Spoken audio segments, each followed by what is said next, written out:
Анткени бул баягы UFC биздин ар бир мамлекетте, мисалы Америкада эле 200дөн ашуун UFC-ге окшогон мекемелер, организациялар бар. Баягы Российский Федерацияда болсо, Россия Федерациясында болсо бир 50-ге жакын. Ал эми биздин Кыргызстанда эле бир 7-8 да, бирок кайсынысы иштейт, кайсынысы иштебейт, аны айта албайм.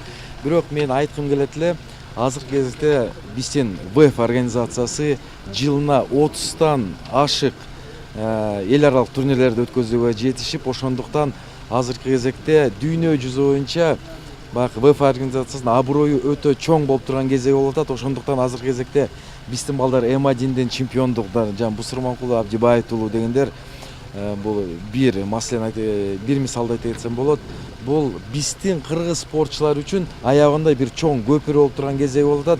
Биз аркылуу кыргызстандык гана спортчулар эмес, жакынкы Казакстандан, Узбекистан, Тажикстандан спортчулар келип, биздин федерация аркылуу дүйнөлүк аренага чыгып кетебиз деген ойлор менен биздин күнүнө калп айтпасам мамлекет, дүйнөнүн ар бир мамлекет, бүт мамлекеттен, Бразилиясынан баштап Америка, Япониялардын бери жазышып, силердин уюмуңарга кантип белдештерине катышсак болот деп. Биз мисалы Кыргызстанда эмес, биз өзүбүздүн белдештерибизди Россия Федерациясында, Иранда, Грузия, Казакстан, Узбекистандарда өткөзүп келип жатабыз азыркы кезекте.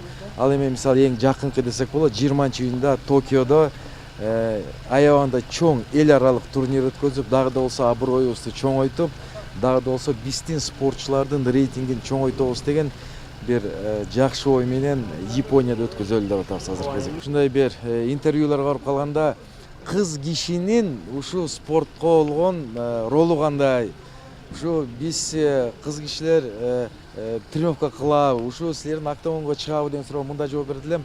Көбүнчө чындап келгенде башында биз баягы ар бир спортчу эме боксто деле кыз айымдар катышат, баягы күрөштө деле бизге катышканда көбү болсо ушу кыз кишиге эмне кереги бар деген, кыз кишиге эмне кереги бар деген суроо көп жаралчу эле.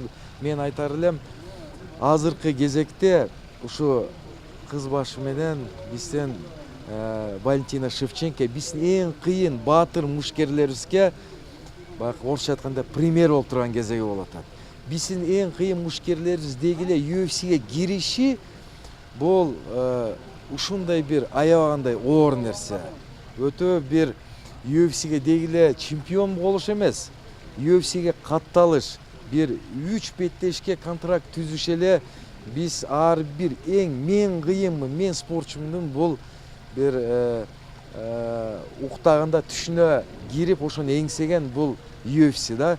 Ал эми Валентина Шевченко бул мен мындай салыштырып айта келгенде эле дүйнөнү дүңгүрөткөн Конор Макгрегор, дүйнөнү дүңгүрөткөн Хабиб Нурмагомедовдун деңгээли бир десек болот. Бирок Шевченкоге Конорго караганда бийигирээк, анткени Конор чемпион эмес, а Валентина Шевченко действующий чемпион деп койсок болот. UFC киргенде азыркы кезекте Валентина Шевченко, Антонина Шевченко, Рафаэль Физиев бул биринчи беттешин. Кудайым буйрса 20-апрелде Санкт-Петербургда өткөзүп, аякка дагы Антонина Шевченко беттешет. Ошондуктан жана Валентина айткандай, келип бир жума келип шашып кетип баратканыбыздын бирден бир түз себептеринин бири болуп калды.